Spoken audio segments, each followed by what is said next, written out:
I'm Caleb, a 19-year-old medical student in New York City, originally from Texas.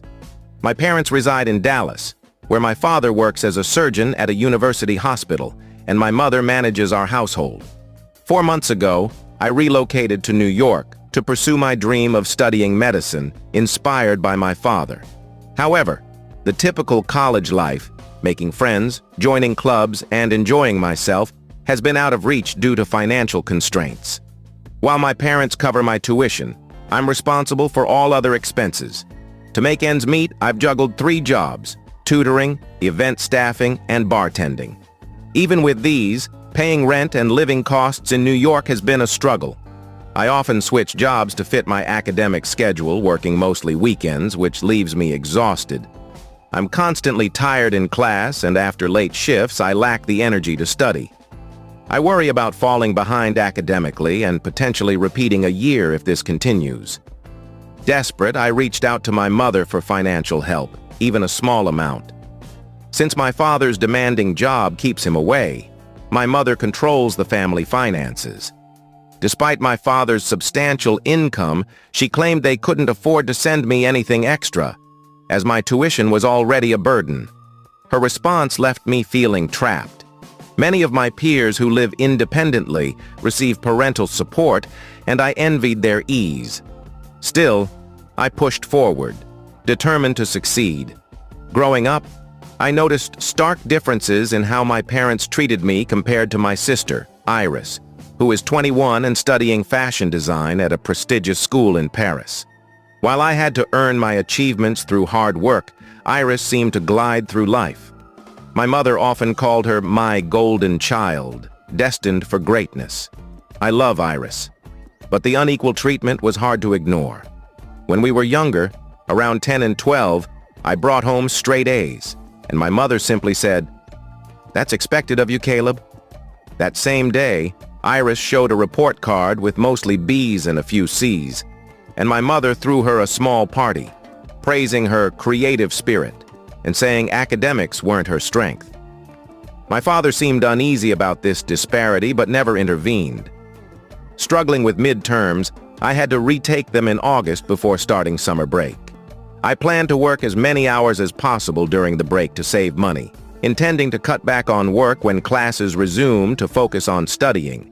To save, I resorted to eating instant noodles, bread, and discounted pre-made meals, and I biked everywhere to avoid transportation costs. Coming from a well-off family, I never expected to live in such poverty after moving away.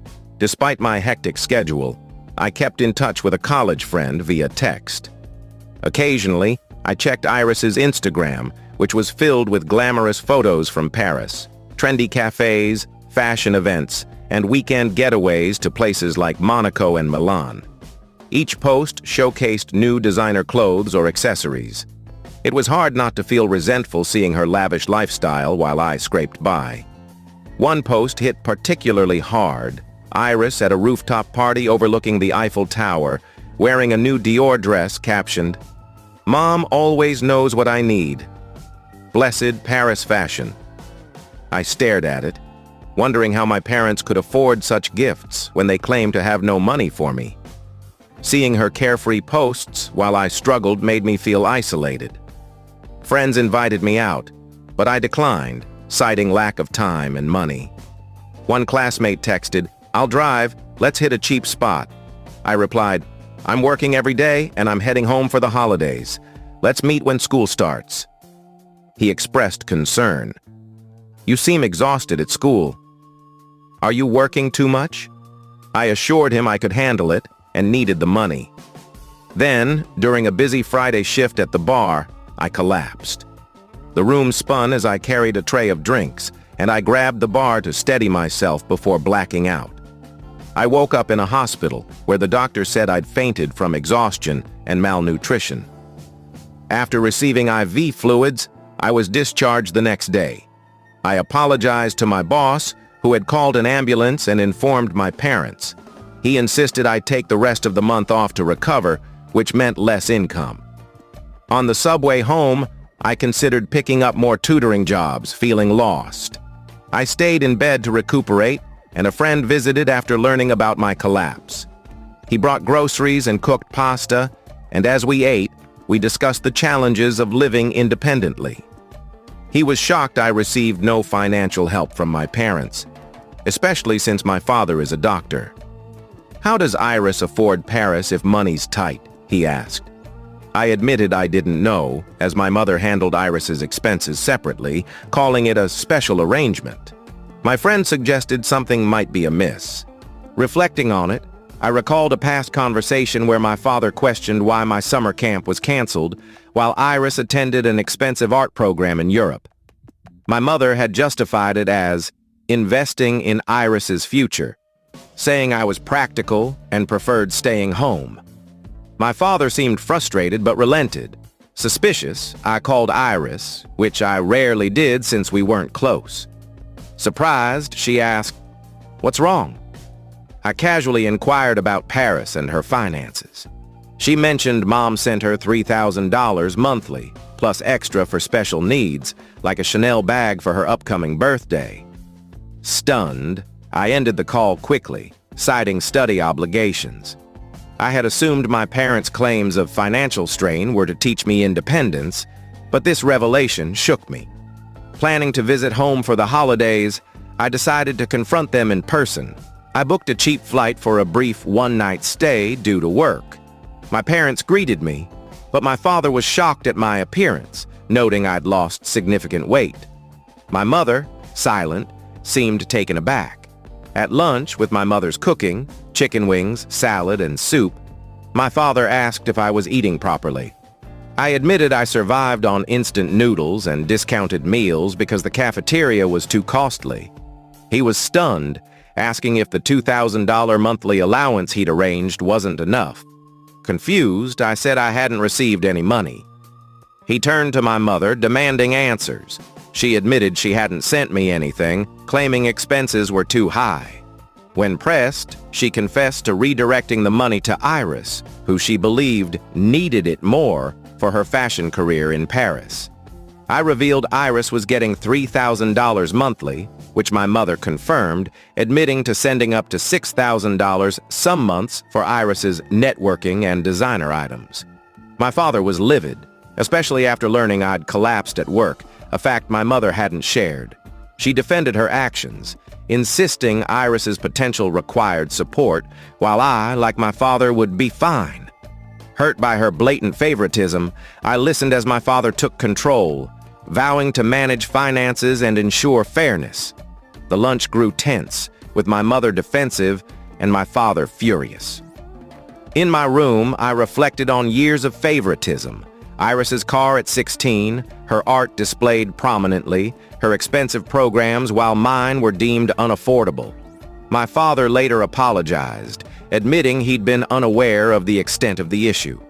He'd reduced Iris's allowance to $1,000 monthly, matching mine, and discovered my mother had diverted $300,000 from our shared family trust to a separate account for Iris. He was working to restore the funds. Iris called, angry about the changes, but softened when I described my struggles. She admitted she hadn't realized the disparity. Back in New York, my father deposited $5,000 to cover missed allowances and promised regular support. I bought proper groceries, fresh produce, meat, fruits, and reduced my work hours, keeping only the tutoring job I enjoyed. My grades improved, and I joined a pre-med club. Meanwhile, my parents' marriage unraveled. My father moved out, and my mother continued sending Iris money secretly until my father discovered it, leading to a divorce. The legal battle exposed my mother's financial misconduct, and my father received a favorable settlement. Iris, forced to adapt, got a part-time job at a Paris boutique and thrived, launching her own fashion line. My mother struggled, moving to a condo and working part-time, but our relationship with her remained strained. 3 years later, I'm excelling in my 4th year of medical school, preparing for residency interviews. My father, now a supportive presence, visits often. Iris and I have grown closer, bonding over our newfound independence. My mother still grapples with her reality, but our family dynamics are now rooted in honesty. The painful truth about my mother's favoritism nearly broke us, but it led to a healthier, fairer foundation. I'm no longer just the overlooked child. I'm Caleb, a medical student, a son, a brother, and someone worthy of support, thriving on my own terms. As I entered my final year of medical school, life felt like it was finally aligning. The financial support from my father allowed me to focus on my studies, and my grades reflected the effort. I was at the top of my class, securing strong recommendation letters for residency applications. My involvement in the Pre-Med Student Association opened doors to mentorship and networking opportunities, which boosted my confidence. I even found time to socialize, attending occasional outings with friends, something I hadn't done in years. The weight of my earlier struggles seemed to lift, replaced by a sense of purpose and possibility. Meanwhile, Iris continued to carve her own path in Paris. Her small fashion line, born out of necessity and budget constraints, gained traction. A local boutique featured her minimalist designs, and she started getting attention from fashion bloggers and small-scale influencers. During one of our video calls, she showed me a sleek, affordable dress she'd designed using repurposed fabrics. "My professor says my work has a raw authenticity now," she said, grinning. "Who knew cutting back on Mom's money would make me a better designer?" I laughed, genuinely proud. "You're killing it, Iris. Constraints really do breed creativity." Our conversations had become a regular part of my life, a stark contrast to the distance that once defined our relationship. We were no longer pitted against each other by our mother's favoritism. We were siblings, supporting each other's dreams. My father, now settled into his bachelor life, seemed rejuvenated. He'd taken up hiking and started dating a kind pediatrician he met at the hospital. During his visits to New York, we'd grab dinner at small, cozy restaurants, talking about everything from medical ethics to his newfound love for outdoor adventures. "I spent too many years buried in work," he admitted during one visit. "I miss so much with you and Iris. I'm making up for it now." His involvement in my life felt like a gift, and I cherished our growing bond. He also kept a close eye on the family trust, ensuring it remained fair for both Iris and me. The legal process to restore the diverted $300,000 was nearly complete, and he assured me the funds would be split equally when we turned 25. My mother, however, remained a complicated figure. She struggled to adapt to her new circumstances, working part-time at the department store and living in her modest condo. Her calls to me were infrequent, often laced with bitterness. She'd lament how unfair the divorce was, or how Iris and I had abandoned her. I tried to stay patient, but her refusal to acknowledge her role in our family's fracture made it hard. Iris faced similar challenges, as our mother continued to push for a closer relationship with her, offering small sums of money she couldn't afford to send. Iris, now more independent, gently declined. "I told her I'm fine on my own," Iris shared during a call. "It's weird, but I think she's starting to respect me for it." One unexpected development came during the winter break of my 4th year. Iris suggested we spend Christmas together in Dallas, not just with our father, but with our mother, too. "She's struggling, Caleb," Iris said.